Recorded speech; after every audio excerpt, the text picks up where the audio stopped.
there's things that we can do, if you would let us know how we can help. I did reach out to Senator Alexander, and he called me back. Unfortunately, he could not be here this evening because I gave him such last-minute notice on Friday. After that shooting did take place in Georgia. So, you know, with everything going on and all of the rumors, thankfully, that have been going on and escalating through the schools with the threats, they're scary. They're scary for all of us parents. They're scary for everyone involved because we want to protect not just our students, we want to protect our teachers and staff and everyone else at the school. So I really would like for us to move forward in a way that we can do so.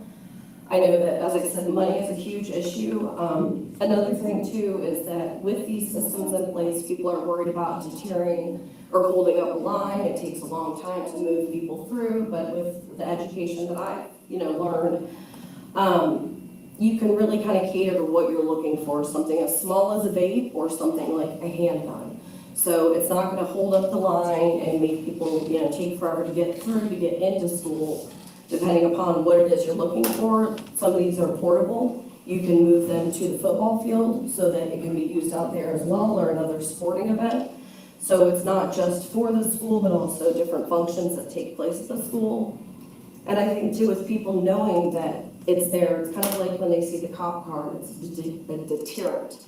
It's the same thing. They see the security and they're going to think twice about what they have in their pocket, what they're trying to bring through. They don't necessarily have to know that it's not checking for vapes, because I know that's another huge concern that we have with all the vaping that goes on at the school. And I know that we've talked about too, getting detectors within the bathrooms, because my son can't even go to the bathroom. I mean, he goes in there and it's just like a plume of smoke, and it's disgusting. And it's hard because you can't stay on top of that. No matter how hard I know they're trying to, it's impossible.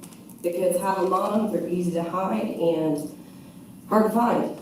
So security is really my number one thing. And also, I just didn't know if there was something in place, a protocol that if this happens, X, Y, and Z goes on, even if it is a threat that is deemed not credible, it was false, what happens? I know that they're looked at and they're talked to, but is there a record now for them?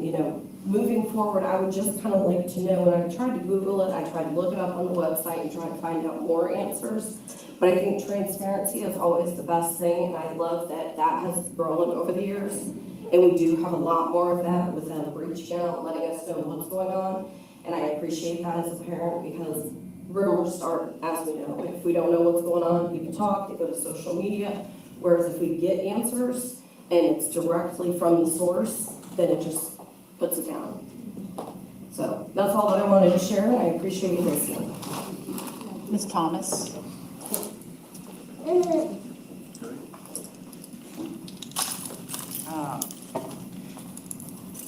Really, I just have a question.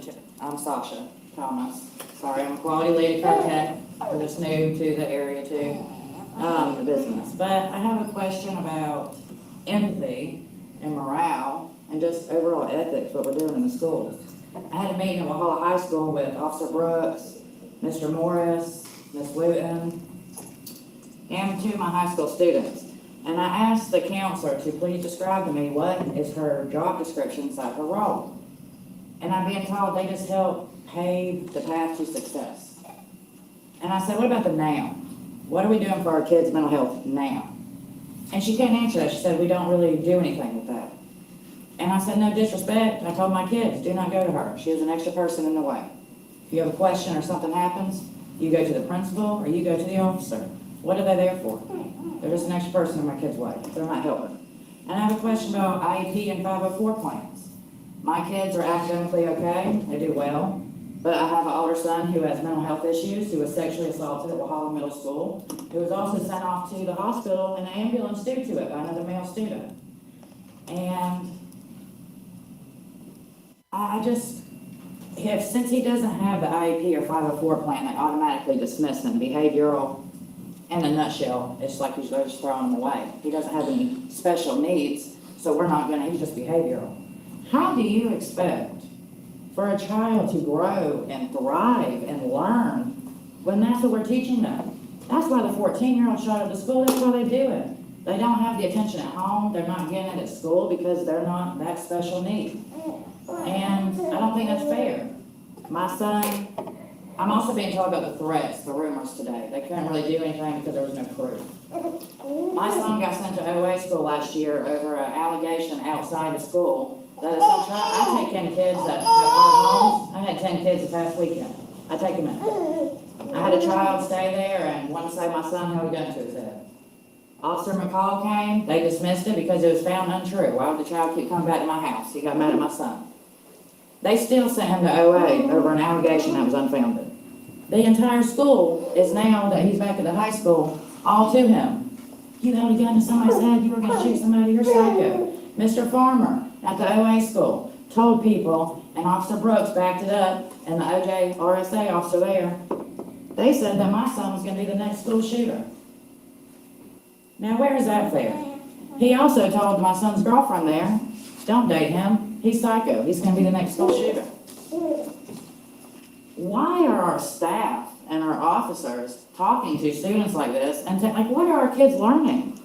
My kids have seen so many drugs in the school bathroom. I never seen coke or anything like that when I was at that age. My son was able to get head from a girl in 7th grade in the bathroom. My daughter was touched on the bus because I asked her not to be sitting with a student that was 17 years old, she's 14. I asked the bus driver, Mr. Dixon and Miss Hughes, not to sit them together. The bus driver told my daughter that I need to just get over it, and guess what?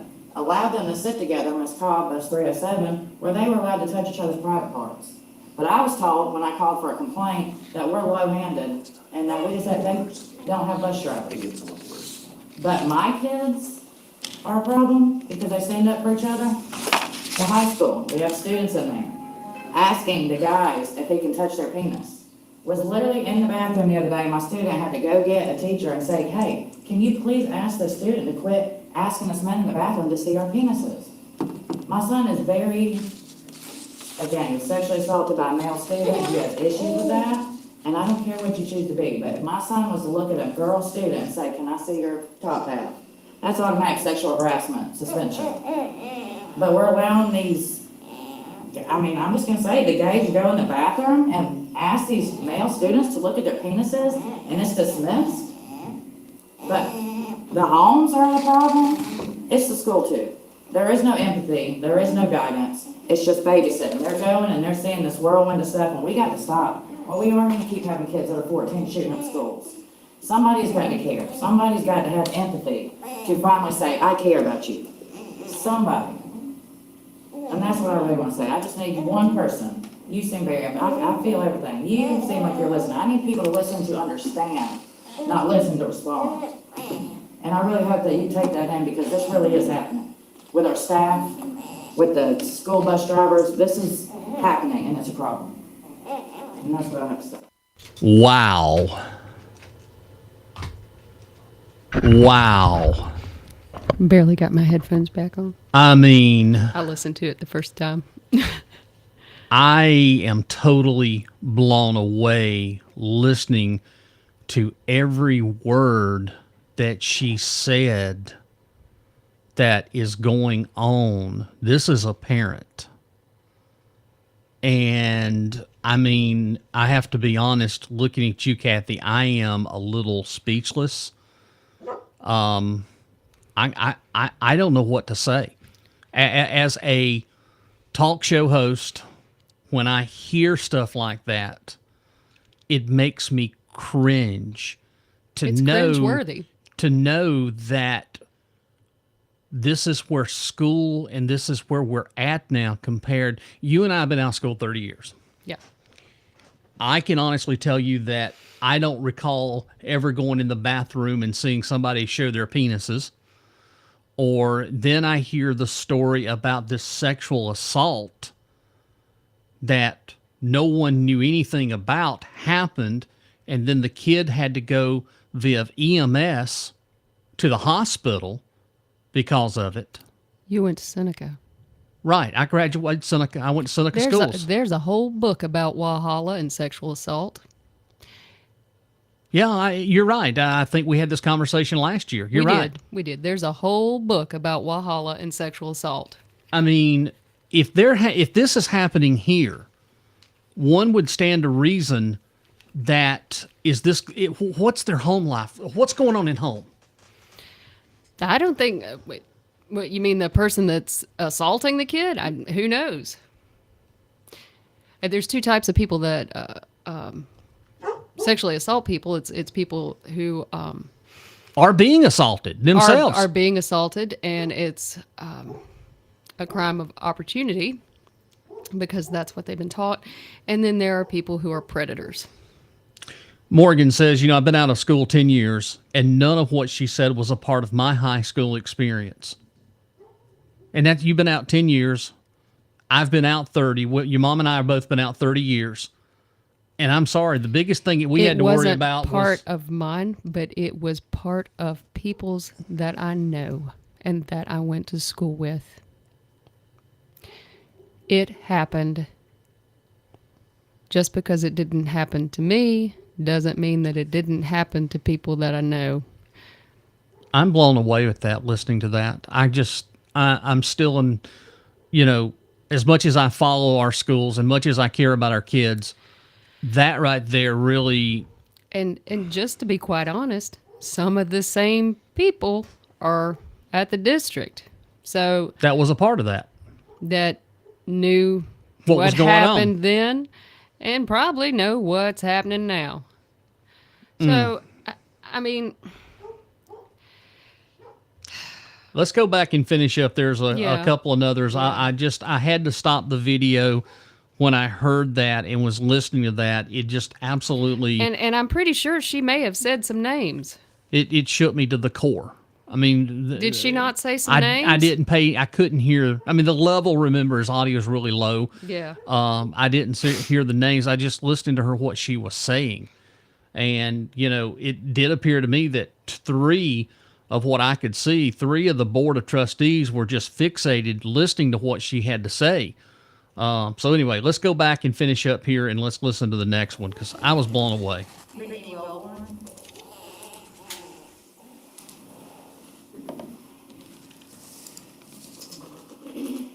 Good afternoon. As a mother of 2 children that attend Oconee County School and a concerned citizen, I have any concerns pertaining to the safety precautions that are established at our schools. As we all are aware, metal detectors were not implemented at the Apache School where the tragic shooting occurred. I went to the school today and spoke with Miss Hughes, and I asked her why there was no more safety precautions put in place, because as what I'm aware, it is badges and the front doors are locked. That is it, as what I'm aware of. When we went to Oconee Middle School, there was clear bag rules. There was metal detectors that you walked through and each bag was checked. Mandatory locked doors on each classroom. They were not to be left open.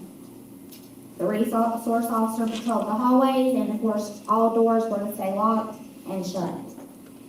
Signal blockers were not used because, as you all know, let's say someone walked in the classroom and unfortunately the teacher were to get shot.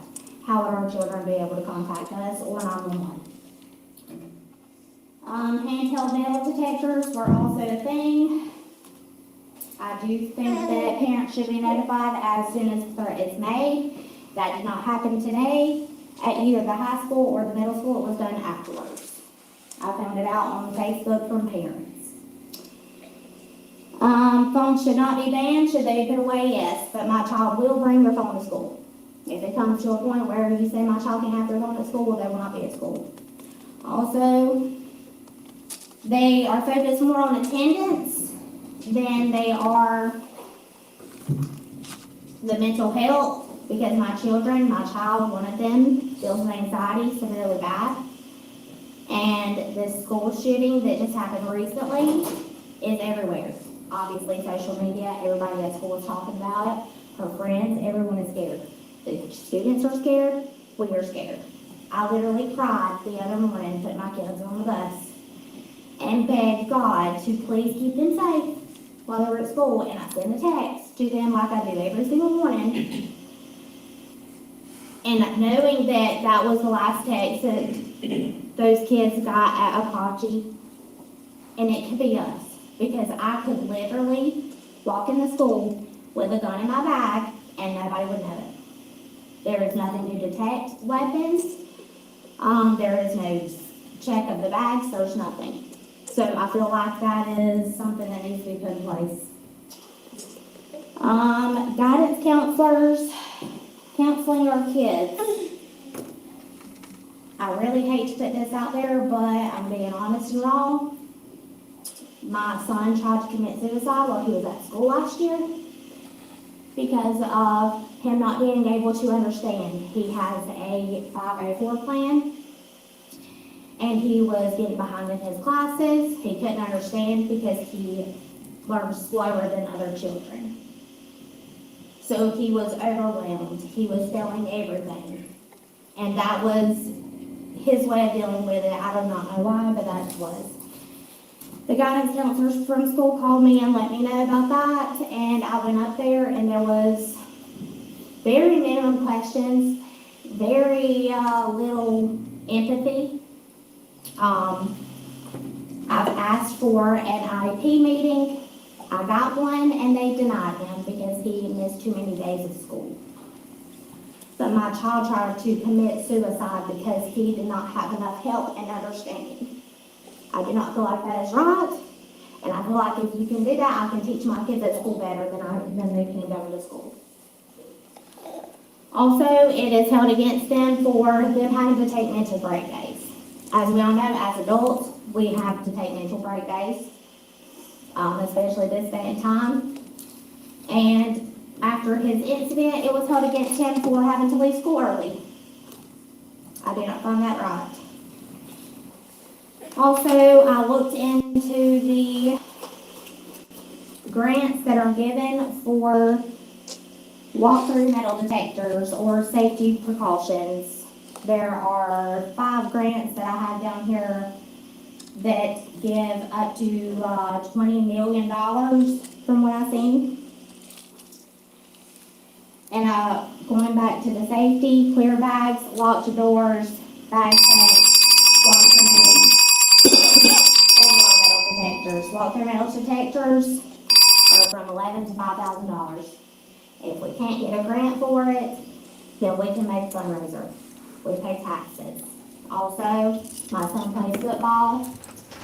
They just got a brand new locker room, brand new gym. They cost a lot of money. And as I love football, I love sports, I think it's great. I do think that if we can get the money to raise the money to build a new locker room and gym, we can absolutely get the money to put detectors in our school, keep our kids safe. Thank you. I want to stop again and listening to that. You know, we have a $25 million bond Yeah. that, given whatever's going to happen with that, we have the money to put this in the schools for safety. Well, she just came up with a $25 million grant. I'm just listening to that and blown away that we have actually a parent. Wait a minute. A parent walks in and has information about these grants. What is our district doing? These grants are available for. Yeah, she did her homework. It blows my mind. I wonder what other grants are out there.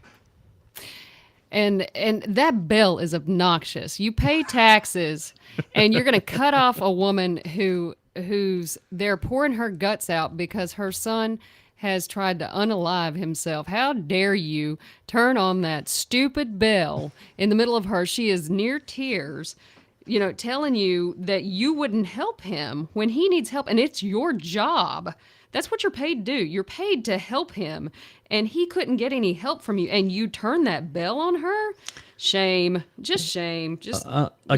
Candace, good evening to you, and thank you for checking in. A kid tried to commit suicide at school, and they just called the mom to come pick him up. Yeah, lame.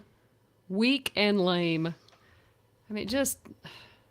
Well, shameful. We have an issue, and as we get more close into the show and everybody joins in, we want to break this down further.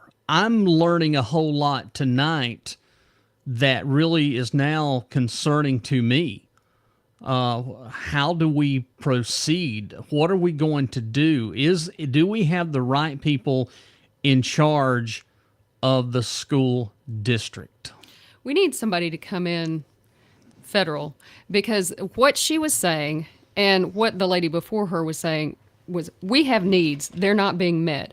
Our children have learning difficulties, and you're not giving them what they need. As a matter of fact, the second lady that spoke said you refused because he missed too many days.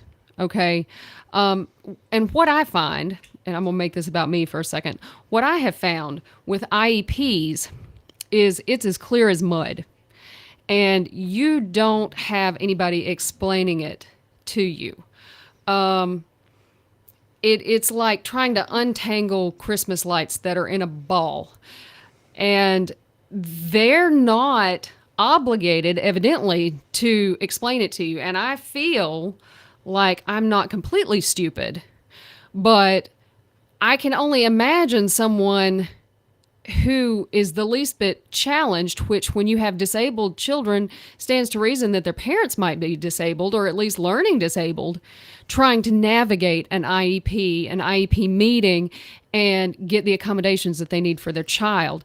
And they are less than helpful. They just want to get through it. And it almost seems like the... Let me clarify. IEP is Instructional Education Performance. Individualized Educational Plan. Okay, IEP. Candace was asking that question. And so what this lady had asked for with her son, who wanted to commit suicide because he has difficulty learning. She had asked for this because she wanted accommodations for him to help him with his learning.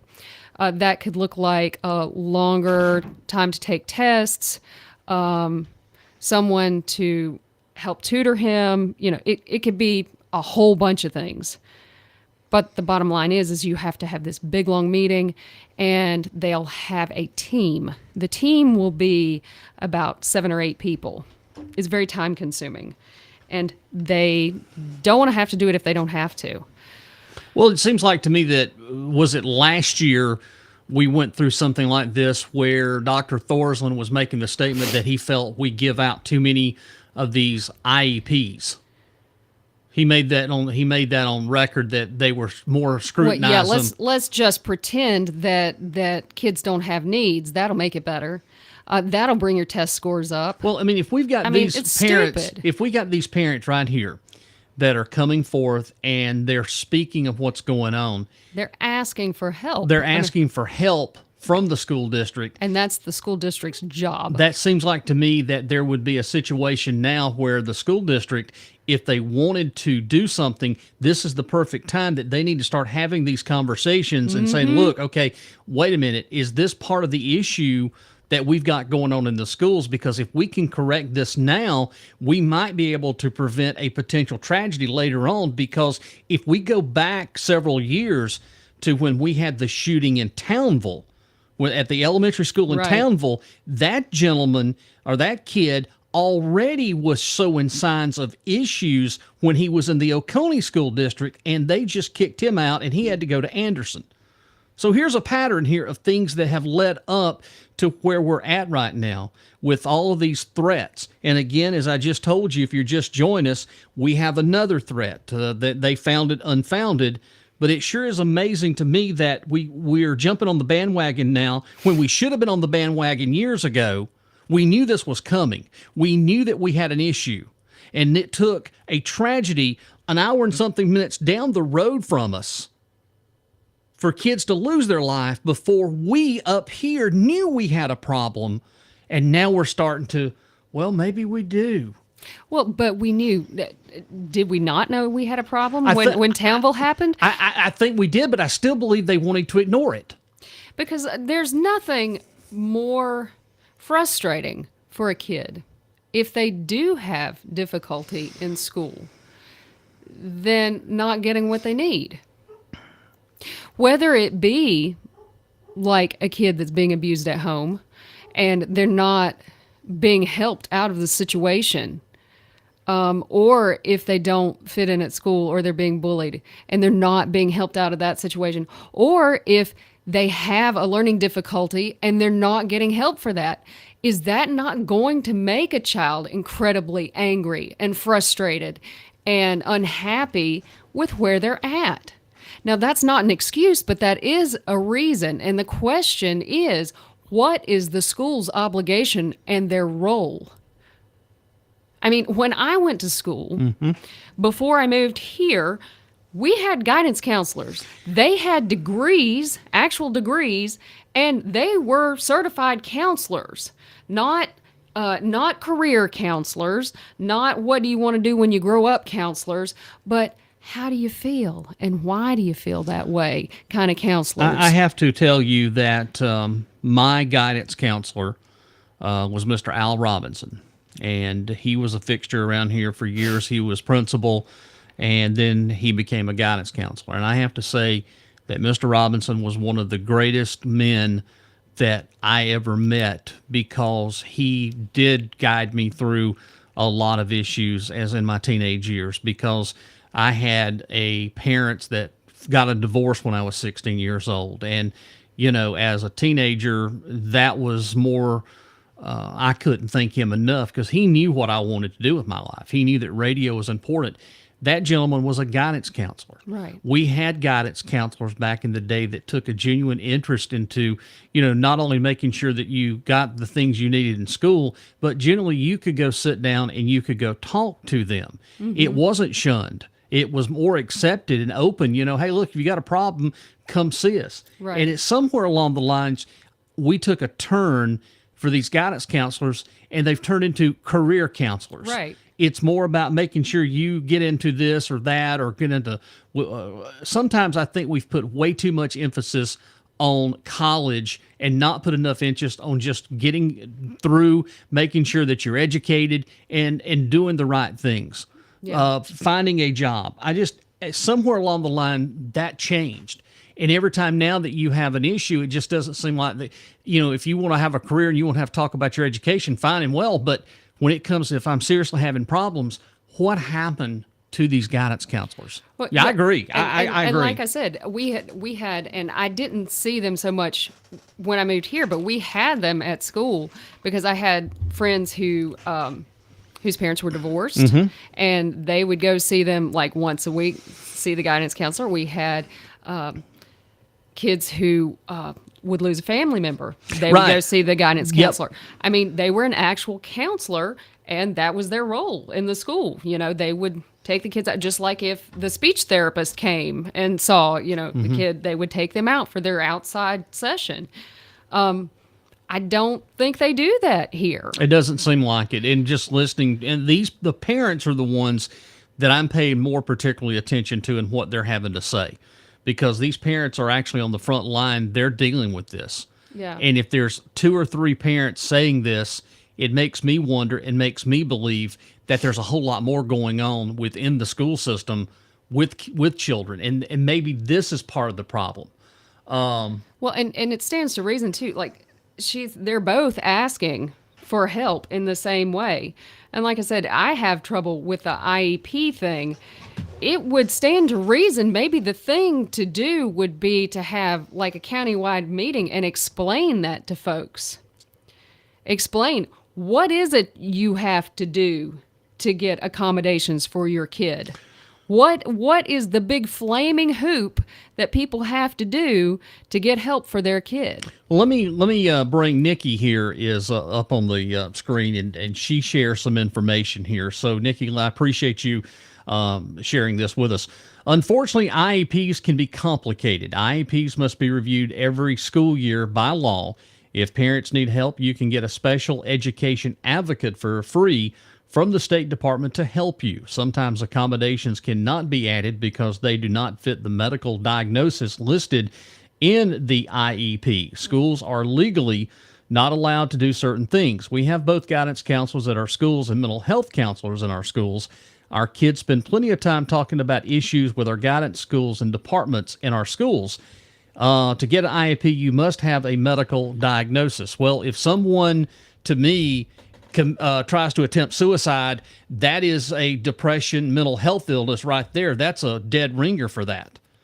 Go ahead, Cathy. Here's the thing. As someone with autistic sons, there is a 2+ year wait list to get in with a behavioral pediatrician and anyone else that is qualified to diagnose an autistic. The state of South Carolina does not recognize you to diagnose an autistic except for a doctorate level psychologist, a psychiatrist, or a behavioral pediatrician. That is fact. Just went through it. If you're a teacher, then you have PBA insurance and you know that this is a fact. Our district doesn't have a doctorate level psychologist.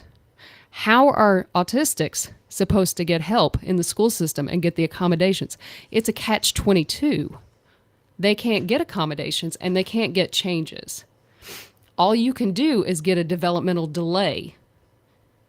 So that's the big loophole, so that autistics are not and do not have to be served with an IEP. I mean, that's and I'm just saying that is the whole big I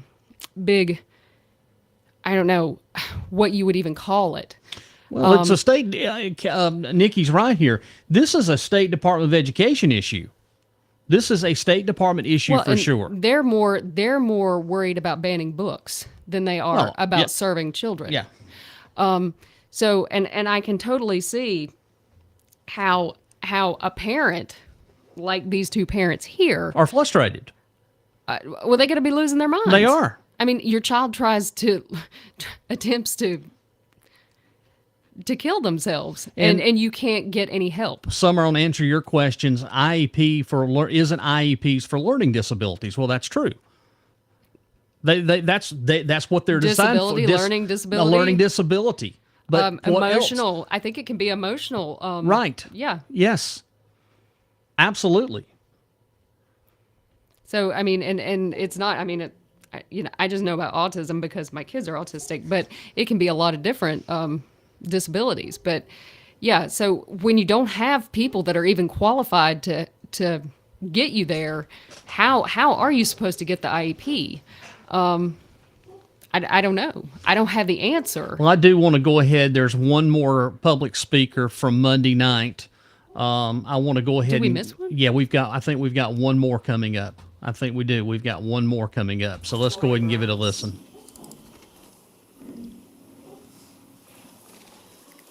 Okay, I think I'll get as a whole while we all are here. It's a problem. We all know it's a problem. A problem that is very scary and needs to be taken care of and taken serious, not just by the people in the school that run the school and the school system, but also the students. And one of my main concerns is these kids that are going around making false allegations and stuff like that. What are they, like, 2-day suspension, 3-day suspension, ISS? What is actually happening to them when they do these things? When they say that these things are going on or that they're going to do those things, not other places, because I know that a child today got charged. What is happening here? When things like that happen, what is taking place, and what are the precautions that are going to take place from here on out? That's number one. Number two, the other thing is, I don't know for sure, because I haven't been in the school during the day, but do our resource officers walk the halls? Do they walk the perimeter? Do they check things? Do they make sure that the school is safe outside and inside? Because let's not forget, it did happen here. It did happen. It happened in Temple.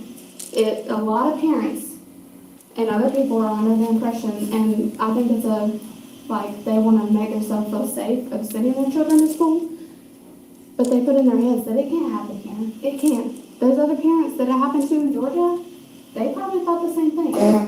But it does. It does happen. It happens everywhere, and it can happen here again. So with that being said, I just want to know what are we going to do from here on out? It's got to stop. At some point, it's got to stop. I talked to my child's principal today, which he did make me feel a little bit better because I did not know that there was the whole film that has been put over the windows and stuff. That's great, but let's implement clear bags. And like my sister said, we can do fundraisers. I understand that finances is an issue, but there are things that we can do as a community because this is something that we are all worried about, all of us. And quite frankly, we're getting tired of it. We're tired of speaking and not being heard. And that's all I gotta say. Well, I think that she pretty much winded it up there in the public comment section that, I think that she's correct. I think parents are kind of tired. That's my give and take. That's what I have seen. But also, too, we are not allowed, or we're not, let me rephrase this. We can't hear from the teachers. The teachers cannot speak out. Because as I've told you before, if the teachers try to speak out, then they are, they're blackballed. Yeah, but some of them are going rogue, man. Well, some of them have to. Some of them need to. Some of them are getting closer to retirement. Some of them are fed up, and they're just saying what they think. Well, as we move on, I did want to mention here and the response from the Board of Trustees. Chairwoman Denise McCormick acknowledged that although the district has safety protocols in place, more must be done to prevent potential tragedies.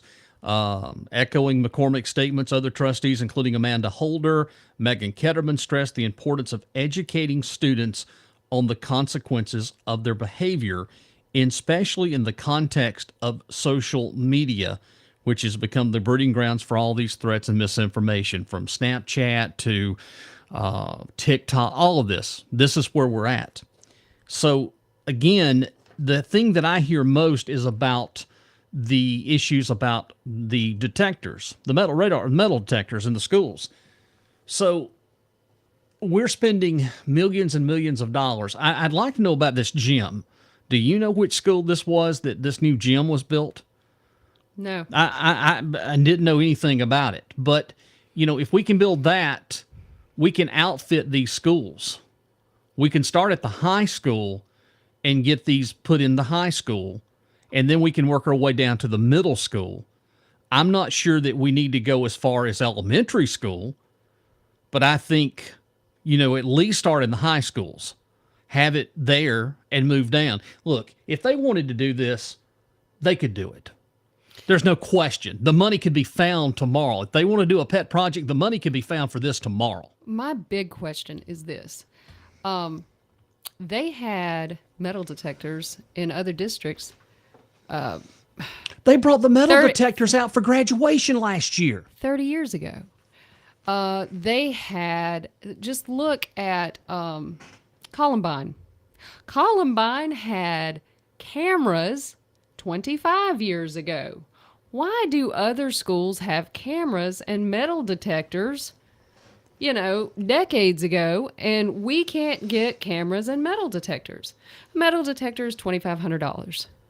But they've got cameras in the schools. They don't have them everywhere.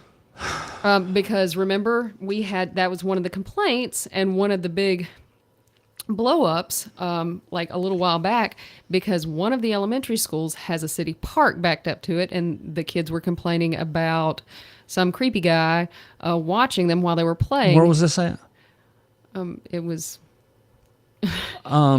yes. And they were complaining, and the parents got together and they wrote some letters to someone and got some snark back because they said, please, let's get some cameras for the playground so that we can be assured that there's not some creeper right watching the children on the playground. And like I said, they got a bunch of snark back instead of just getting some cameras, because cameras are relatively cheap. And you would think that would show any other things like little fist fights and whatnot. If your kid comes home with a scraped up nose. At one time, you're talking about cameras. At one time, I don't know if they've got them now, but there were school buses in Oconee County that did not have camera systems on them. I mean, I think you should have cameras everywhere but the bathroom stalls. Obviously, if you listen to what these people are saying, everywhere but the doggone bathroom stalls. And then that's just assurance. I mean, that's just assurance. So what do you think that it's going to take to make sure that we do the best we can to protect our children? How do you think we go about that? Well, I think that it's going to take a lot of parents getting together and making some noise. I think the parents need to show up every time there's a school board meeting and continue this conversation. I'm proud to see that the three that came and the four of them that came and addressed and actually talked about what was going on. And I think more people that have children in the school system need to address and bring their grievances to the school board, because the school board needs to hear it directly from the parents, not Dr. Thorsland, not Steve Hanvey, not anybody else on the administration team. They need to hear it from the parents.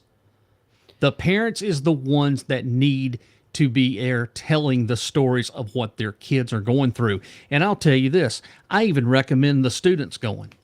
Yeah. The students can go. They can get on public comment. They can tell how think- they're being treated in the schools. I can tell you that I know from with that rap song. Well, I want The to reason people did not show up, people are terrified that if they go to this school board, that their kids are going to be targeted.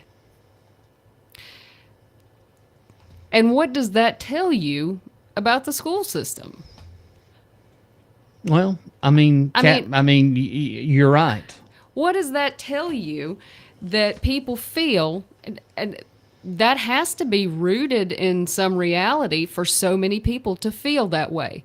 Because I believe the Journal had the most comments when that happened that they have ever had on any other article. Now, I want to do real quickly, People were outraged. I want to go back and let's set the scene of what happened in 2022. This is what Okay. we dealt with in 2022. And when we come back from this is courtesy of WYFF Channel 4. It gives you a whole big perspective of just what we happened 2 years ago. And we're going to break this down a little Okay, bit because sorry. this is important right here. Good evening to you both. Yeah, at some point the FBI was looking into this. Some parents tell us that they just found out about this song last week. The district, though, says it acted appropriately. Concerns in Oconee County about a rap song posted to SoundCloud back in May, threatening administrators and teachers at Walhalla Middle School, and it came from a group of students. I was hoping that tonight someone from the school board or the administration could at least give a more firm response to put at ease parents who are concerned. These young men are very deeply ashamed of what they did. A lawyer for some of those students and their families said it was never intended to be posted and that the lyrics were pulled from other rap songs. The families all want all the teachers that were identified in the song to know that they are so deeply sorry. The district said those students were punished in accordance with its behavior code and that it was handled correctly. If we had even a remote thought that there was going to be violence perpetrated at our school, do you really think we would let students go next? Okay, I want to stop it right there. Now, we just dealt with this 2 years ago. Right. What was the punishment for these kids? Nothing. 3 days right before the end of the school year. And then they got a few more days when they came back to school. I don't think they did. Was it Did only they? 3? I think it was. I think it was 10 days total. I thought they didn't have to do anything when they came back. So I here's, think they got 3 days. They said 10 days, but there was only 3 days left in the school year, and then they didn't have to do anything when they came back. They got to play sports. They got to do everything. So here's the deal. What happened, Jeff? Morgan, I don't remember. What happened right before that song was released? Uvalde was the day before. That was the school shooting. The school Yeah, shooting. yeah, Yes. yeah. The day before was Uvalde, and they released it the next day on SoundCloud. So yeah. on this rap song, we've heard it. We've got the song. We still have a copy of it. They talk about murdering teachers Right. in an audio threat.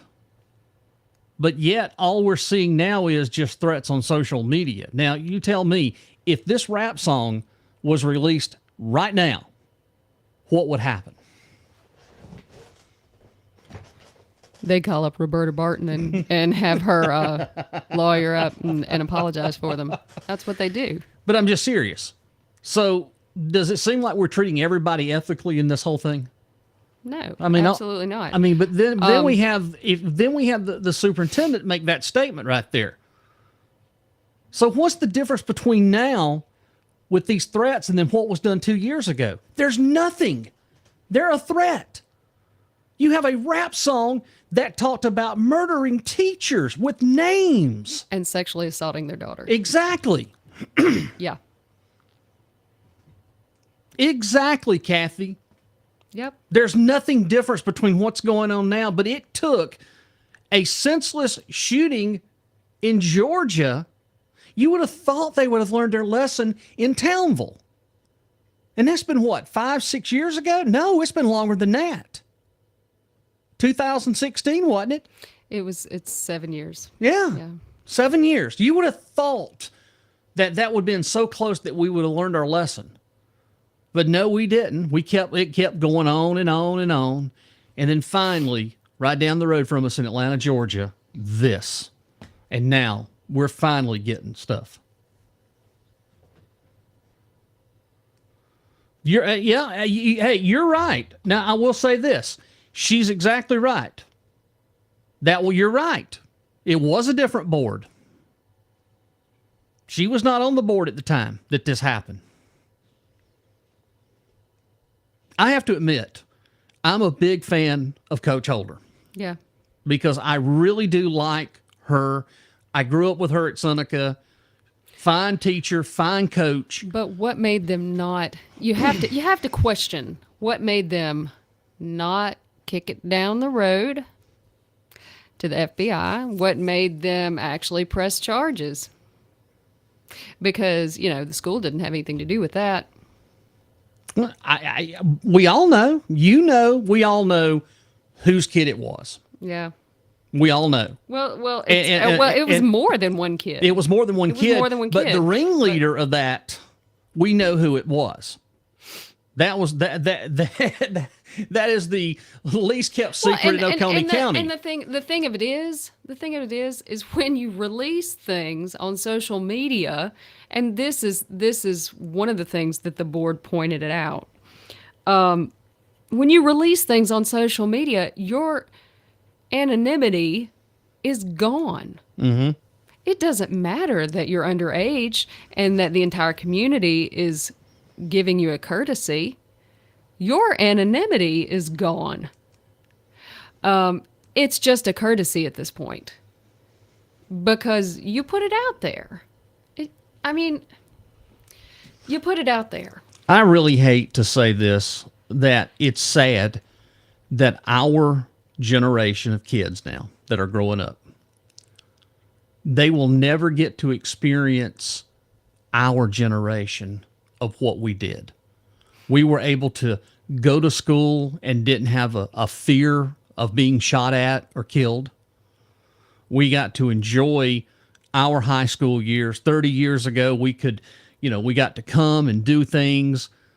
This current kids coming up will never, ever get to experience what we got to experience growing up, Cathy. Yes and no. And I say it like this, just because that book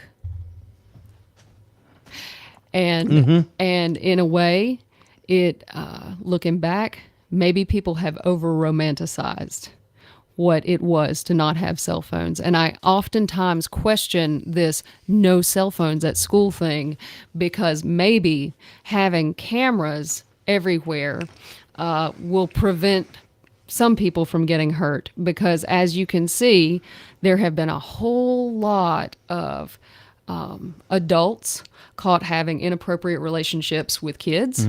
Since cell phones, there have been a whole lot of things filmed where kids are picking on other kids and got caught for it.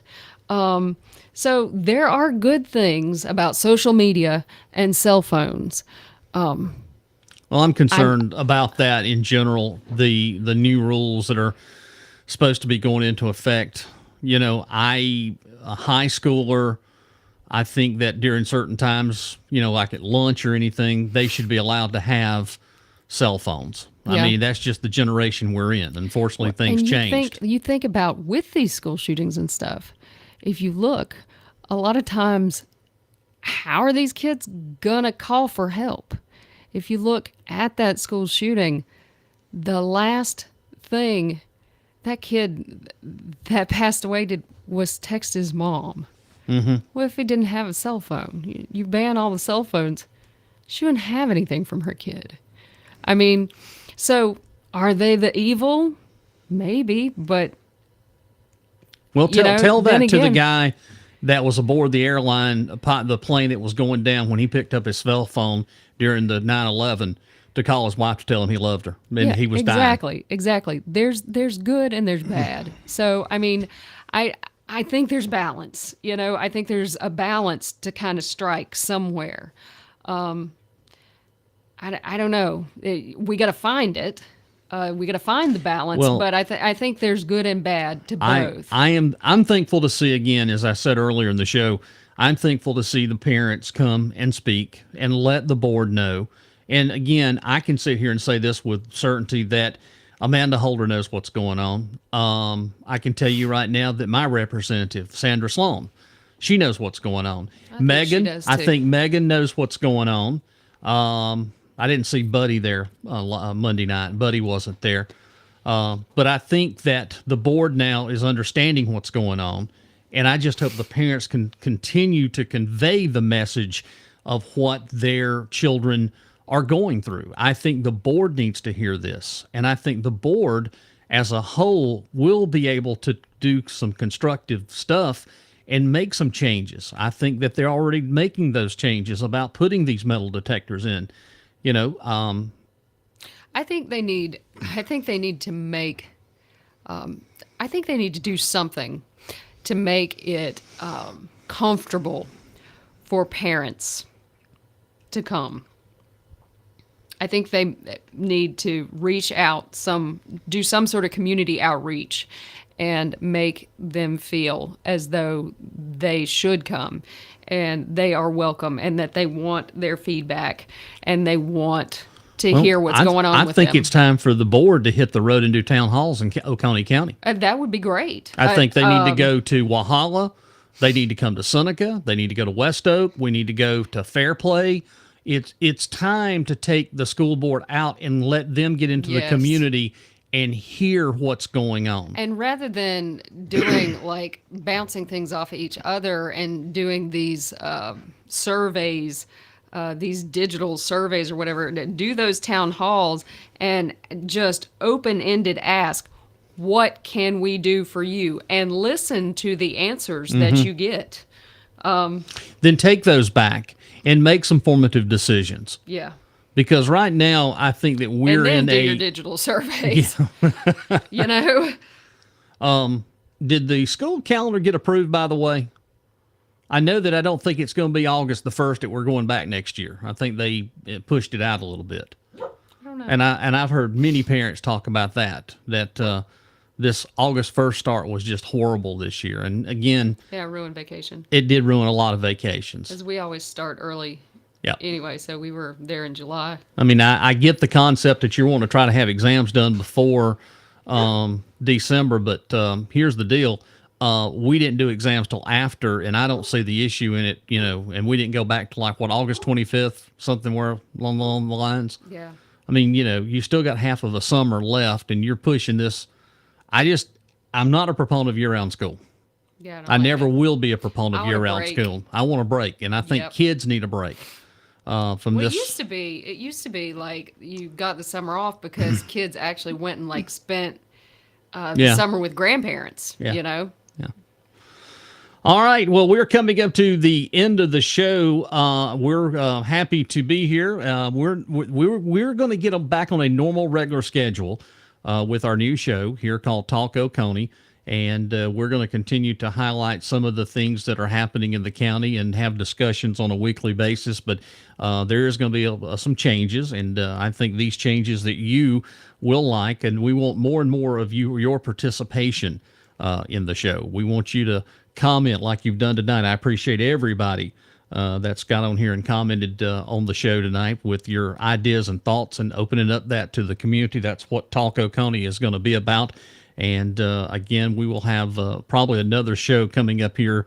We're going to get really started in about October, Cathy, with our show back coming up in October, because we are getting ready to go into. I'll be here in October. We've got an election, and I'm going to say this: I did watch a little of that debate last night, and I have God Almighty, I didn't hear anything about what are your thoughts and feelings about how you're going to save the country and what are you going to do. It was more tit for tat, and I'm so tired of hearing about cats. The social memes have just floored all over about the cats. I mean, Terrible. I mean, this is an embarrassment. It really is. It's bad. It is bad, and it just seems like it's just getting worse and worse. But the first step of it is we've got to take care of our own community and do the best we can here locally, and trying to shed a little bit of light on things that are happening so that the community is well aware. And I know that this is another voice because we talk about so many other things that are happening, and that's why I wanted to bring back the show, but in a different format, so that we could actually have honest conversations. And from time to time, we'll have different folks that will be joining us to give us their thoughts and opinions, and that's what this show is all about. So Talk Oconee will not be like... I just got a text message that this was the best show that we've ever done. Well, that's nice. That's nice. I did. Best show. It was very enjoyable to sit back and listen to the show tonight. Well, thank you. I appreciate that. I do. All right. Well, we're going to get out of here, make way for another great evening. Again, thank you so much for all y'all's comments. And just be watching our Facebook page. We do have a new website. It's called talkoconee.com. That's talkoconee.com. And if you want to go back and watch this show, it's available on our YouTube channel and all through social media. But again, thank you so much for joining us tonight, and stay on our page. We'll have all the sorts of information and things to enlighten you here in Oconee. Have a great evening.